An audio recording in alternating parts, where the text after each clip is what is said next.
What's up, everybody? The spring transfer portal window has closed. We've made it to the month of May. We're well over 100 days until the football season, but we do still have plenty to talk about because there is no offseason. There is no offseason anymore in college football. But today on the video, we're going to talk about Dabo Swinney, the Clemson Tigers, and the 2024 college football world. And like I said just a moment ago, the transfer portal window has closed.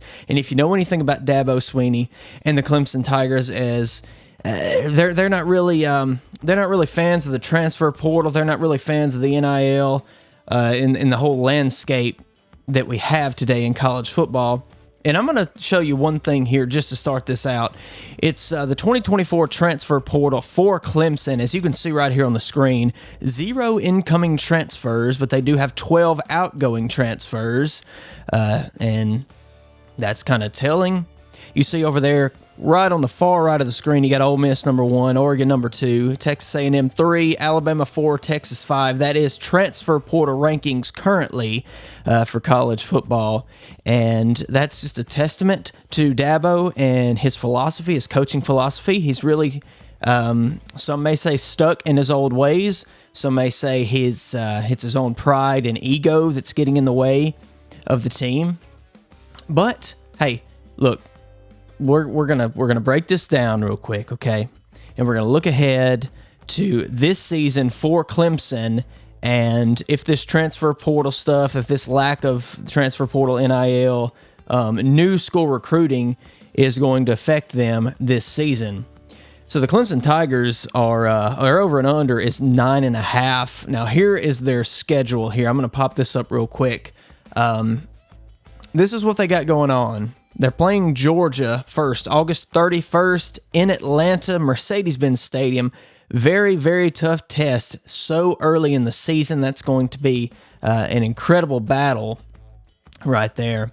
And as you see, they got Appalachian State before they have an early open date. 2 open dates this season. It's one of those rare occurrences where you have 2 open dates in a season. Although, I argue that I really like 2 open dates. I think that's something that they should look at and probably will look at. And at some point, I think I see that as being an every year thing. But if you look on further, Stanford, they're coming all the way, the trek all the way across the country to South Carolina to play Clemson. You got a tough test at Florida State. They're still a pretty strong team. Wake Forest, look, 9.5. I think, looking at where they're going, I see where they can win 9 games. I can see where they can win 9 games, but that's really not the most important thing today that we're going to talk about. We're here to talk about Dabo, okay? We're here to talk about Dabo. All right. So the issue that that a lot of coaches have, that Nick Saban, the greatest coach of all time, had is NIL, transfer portal, but not just that, but the new philosophy and the mindset for college players, people coming out of high school and players that are already in college, is it's not as much about the education. It's not as much about the getting into a program that's going to build your character, build you as a player. And look, there's a lot of players out there that still have those philosophies, that still care about those things, but the money is the main thing that moves the wheel. It is the grease that keeps the wheel moving, if you want a good metaphor for that.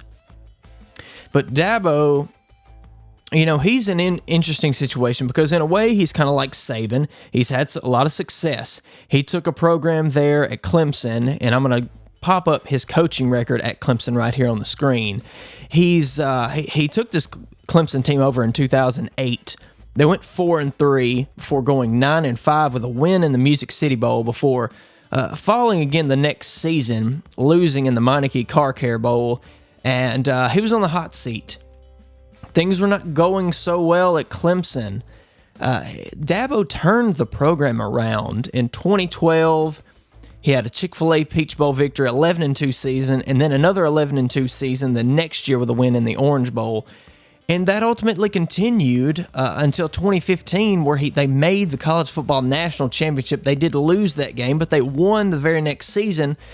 Keep in mind, Clemson and Alabama had this huge rivalry. They had this huge back and forth going on years back, and really it was a battle between Nick Saban and Dabo Swinney there for a while. 4 college football national championship appearances right there in, what is that, 5 years? Great stuff. They fell off just a little bit, and as you can see right there in 2023, the lowest record that they've had, or that they've ended with, since 2010. Is this a downward trajectory that continues, or is this something that that's really not going to affect him much and affect his program very much? There was a quote, or a series of quotes here that I'm going to read about Dabo and his current viewpoints, his ideals, his philosophy on the current NIL landscape. This is a 24/7 article. I'm going to read a few quotes here. Swinney says, "I've always said I'm against the professionalization of college athletics. The best thing for coaches in kind of the world that we're in right now is for them to be employees, but the worst thing is for them to be employees. That's not a world that we want for 18-year-olds. I think we've lost our way, and we need to. I'm all in for NIL. I think NIL is awesome. I'm all for enhancing scholarships however we want, but I also understand the reality is 98% of these kids aren't going to play in the NFL. We need to educate our young people in this society. Nobody talks about the value of education anymore." Sounds a lot like Nick Saban. And as we know, Nick Saban just retired. He doesn't like the way the landscape of the whole college football world is going, and he got out before it got a little too sticky for him, okay? Now, Saban could have continued to be successful. That Alabama program would have sustained itself, and he would have still had some success on into the future, but he said, you know what, I've got to get out. It's not about what it's always been about. I feel like myself as a coach isn't in what I do to instill character in these players and building them and leading them and helping them to grow up to be great young men and all those great things, whether or not they do make it to the NFL. It's not as much about that. And Dabo, it kind of sounds a lot similar there. But here's the thing. Is this going to be sustainable for Clemson? And how long before Clemson fans really get fed up with this lack of getting into the times, getting up with the times, like so many others have? Now, I'm not saying that he's the only one, because he's not the only one that's addressing issues in NIL, in transfer portal. You have somebody like Lane Kiffin that uses those extensively. Ole Miss is the #1 recruiting class. They use NIL extensively. They have a lot of money going into the Grove Collective and a lot of money going out to their players. But at the same time, Lane Kiffin, he knows their issues. He addresses those issues out there in the media, out for the whole world to see. But he knows that for him to have an advantage in this current world, for him to be successful, for the Rebels to be successful, and they're going to be successful in 2024. They're going to have a heck of a year, at least on paper, because of the use of that transfer portal. And look, it also comes down to this.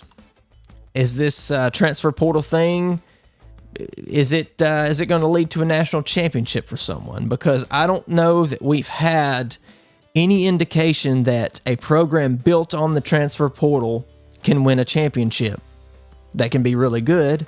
They can have, spurts here and there. The test this year, and maybe the test next year and going forward, but at least this year, I think we'll have a good test of that with a team like Ole Miss.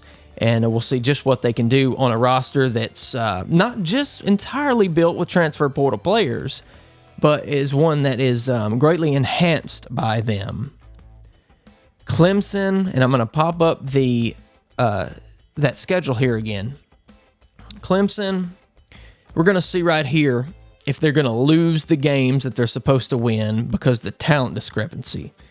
When do you have issues with talent discrepancy? If players don't want to go to your school because you don't want to pay NIL. If players don't want to go to your school that may have interest because you don't want to deal with the transfer portal. When does that affect your program? How long before Dabo and the Clemson Tigers really struggle with this? That's to be determined, and that your guess is as good as mine. Take a look at the schedule. Let me know what you think their over-under is going to be. If they're going to be over-under 9.5, I say they can win about 9 games, and I say if they do any less than that, it's really going to come back on Dabo. The Clemson fans are going to they're going to be outraged by it. Is this sustainable?